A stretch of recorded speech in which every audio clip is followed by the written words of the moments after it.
पिछले वीडियो में हम लोगों ने एक पोस्टर डिज़ाइन किया था एक प्रोडक्ट का तो एक कॉस्मेटिक प्रोडक्ट का जिसमें हम लोगों ने टाइपोग्राफी इम्प्लीमेंट किया था। जितनी भी चीज़ें हम लोगों ने पढ़ी है जैसे कि अलाइनमेंट, टाइपोग्राफी यानी टेक्स्ट को यूज़ करना, फ़ॉन्ट को कैसे यूज़ करते हैं, किस-किस तरीके के फ़ॉन्ट्स को हम लोग यूज़ करते हैं, वो सब हम लोगों ने टाइपोग्राफी पे देखा था।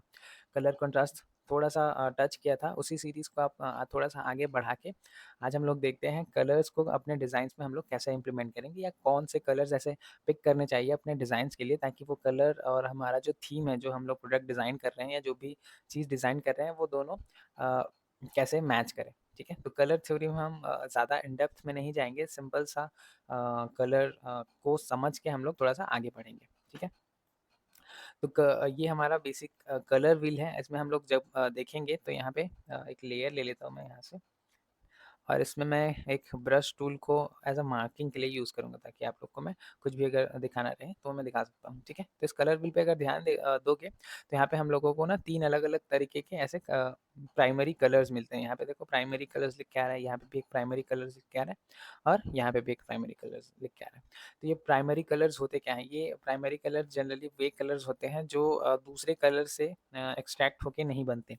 ये प्योरेस्ट फॉर्म ऑफ कलर्स होते हैं। ऐसा कुछ ये ये प्योर फॉर्म ऑफ कलर्स होते हैं यानी 2 कलर्स को अगर हम लोग इस तरीके से 50-50% अगर येलो और रेड को मर्ज करूँ, तो मेरे को ये कॉम्प्लीमेंट्री या सेकेंडरी कलर इस चीज़ को बोलते हैं, तो वो कलर मिलता है।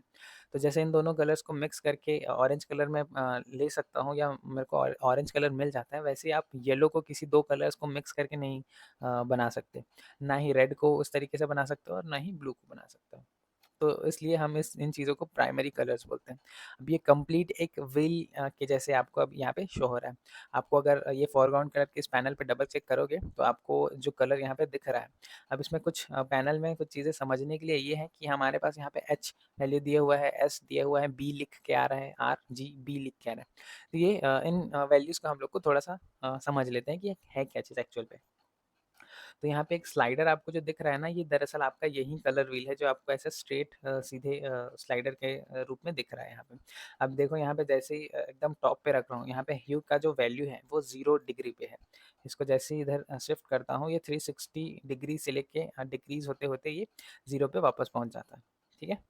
तो कलर हमारे पास सिर्फ़ और सिर्फ़ 7 purest form of colours available होते हैं, जिसको हम लोग बचपन में विबग्योर करके पढ़े हैं, ठीक है? विबग्योर में जैसे violet colour, I for indigo, B for blue ऐसे करके। तो हम लोगों ने अभी तक जितने भी प्योरेस्ट फॉर्म ऑफ कलर हैं, वो हमारे पास सिर्फ़ और सिर्फ़ 7 कलर्स ऐसे अवेलेबल होते हैं, जो हम लोग रेनबोज़ वगैरह पे देखते हैं, ठीक है?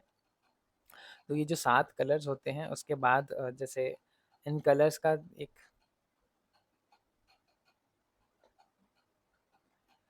क्या बता रहा था, क्या लिख रहा हूँ?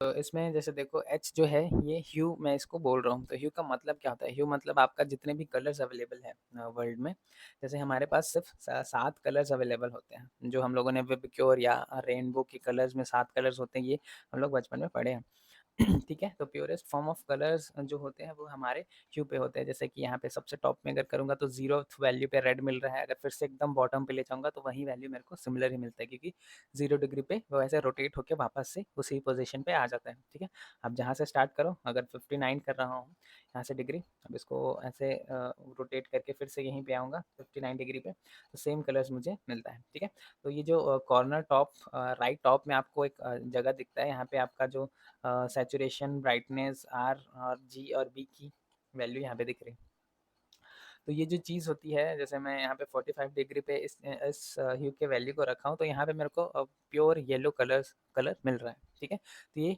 कलर है बेसिकली फिर उसके जस्ट नीचे आपको उस कलर का सैचुरेशन मिलता है सैचुरेशन मतलब अमाउंट ऑफ कलर यानी कितने कलर शेड्स उसमें अवेलेबल है अमाउंट उस कलर का अमाउंट कितना है तो अगर मैं इसको ह्यू पे रखूँगा सैचुरेशन को 100% अगर रख रहा हूँ तो इस तरीके से यहाँ पे न्यू लिख के आ रहा है और करंट जो भी कलर यहाँ पे सेलेक्टेड है वो नीचे पे दिखता है तो न्यू पे येलो कलर दिख रहा है ये प्योरेस्ट फॉर्म है अब अगर इसकी सैचुरेशन वैल्यू को मैं 50% कर दूँ तो ये भी येलो कलर है लेकिन इसमें सैचुरेशन जो है आधी हो गई है यानी उसमें कलर का अमाउंट जो है बस जस्ट 50% हो गया यानी आधा हो गया इस तरीके से इसका शेड चेंज हो गया सेम अगर ब्राइटनेस वैल्यू को यहाँ से 50% करूँ तो ये भी मेरा येलो कलर ही है, लेकिन उसमें सैचुरेशन की वैल्यू और ब्राइटनेस की वैल्यू 50-50% हो गई है।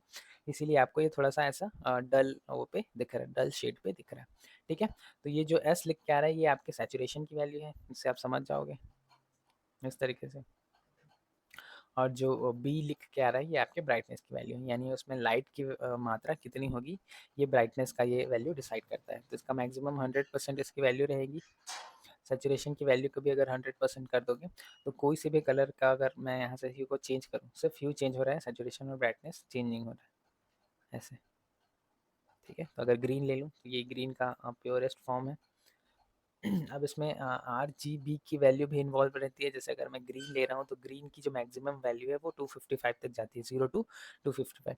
वैसे ही सेम रेड की वैल्यू भी 255 पे जाएगी। तो अगर मैं यहाँ से रेड की वैल्यू कैसे चूज़ करता हूँ, तो रेड इस वो पे ग्रीन की वैल्यू 0 है, ब्लू की वैल्यू 0 है, रेड की वैल्यू मैक्सिमम है। सेम अगर मैं ग्रीन पे अगर जाऊँ, तो ग्रीन जो 255 है, ये मैक्सिमम कलर का उसका वैल्यू है।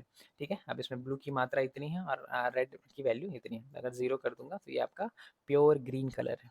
ठीक है? इन दोनों वैल्यूज़ अगर 0 रहते हैं, किसी एक आरजीबी में से कोई सा भी एक कलर का वैल्यू जो है 255 मैक्सिमम आप रख सकते हो। अगर आपको प्योर रेड चाहिए, इसकी वैल्यूज़ को ऐसे 0 कर दो, इस तरीके से।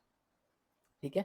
तो ये चीज़ें आप समझ गए कि एक कलर शेड में दरअसल हमारे पास बहुत सारे एलिमेंट्स ऐसे होते हैं जो उस कलर को डिफाइन करते हैं। जैसे मैं यहाँ से कोई सा भी एक कलर वैसे पिक कर लूँ इस तरीके से, तो इसमें सैचुरेशन की इतनी मात्रा है, ब्राइटनेस वैल्यू इतनी है, रेड कलर इतना है, ग्रीन कलर इतना है और ब्लू कलर की वैल्यू इतनी है। तो वो कलर स्पेसिफिक इन वैल्यूज़ के साथ हमको ऐसा रिजल्ट देता है। ठीक है? तो ये तो हो गया कलर के बारे में थोड़ा-सा इन्फॉर्मेशन। अब हम क्या अपने डिज़ाइन में इस चीज़ को कैसे यूज़ करेंगे? जैसे जनरली आप देखोगे तो कलर का एक ये भी आता है, कलर मोड जिसको बोलते हैं, कलर मोड। ठीक है? अगर इसको अगर पढ़ोगे तो आपको अलग-अलग कलर्स के अलग-अलग बिहेवियर्स एंड अलग-अलग मोड्स यहाँ पे देखने को मिलेगा।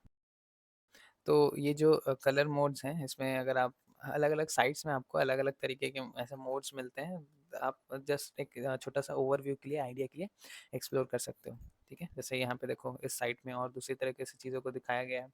जैसे मैं इसको भी ओपन करूँ यहाँ से इस वेबसाइट को, तो रेड जो कलर है वो पैशन, एनहांस, मेटाबॉलिज्म, ये सारी चीज़ों को करता है। अगर इस वेबसाइट में देखो, रेड एक्साइटमेंट, पैशन, डेंजर, इन सारी चीज़ों को शो करता है, क्योंकि रेड की इंटेंसिटी थोड़ी सी ज़्यादा होती है। इसको आप कस्टमर को अट्रैक्ट करने के लिए ज़्यादा यूज़ कर सकते हो।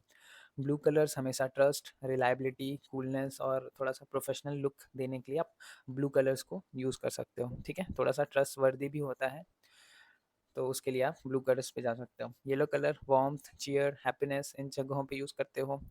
ठीक है? इमोशन जिसको भी बोलते हैं, द इमोशन ऑफ कलर्स यहाँ पे लिख के आ रहा है। Orange colour playfulness, warmth, vibrance, इन जगहों पे। और अगर आप कुछ फूड प्रोडक्ट या ऐसा कुछ डिज़ाइन कर रहे हो, तो ग्रीन कलर्स आप ले सकते हो, क्योंकि ये नेचर को थोड़ा-सा रिप्रेज़ेंट करता है, फ्रेशनेस और ग्रोथ को दिखाता है। तो ऐसे बहुत सारे आपको जो इमोशंस हैं कलर के, वो मिल जाते हैं। ठीक है? जितने भी अभी कलर्स के बारे में इन्फॉर्मेशन मैं बताया हूँ, और जितने भी आप अभी तक इमोशंस देखे हो कलर के, किस तरीके से अलग-अलग कलर अलग-अलग तरीके के इमोशंस क्रिएट करते हैं। इन्हीं थ्योरीज़ को यूज़ करके हम लोग अब आगे की डिज़ाइन एक बनाएँगे, जो हमारा जो अभी तक हम लोगों ने टाइपोग्राफी में कलर्स के इस वीडियो पे पढ़े हैं, वो सब मिला के हम एक डिज़ाइन क्रिएट करेंगे नेक्स्ट वीडियो में। ठीक है?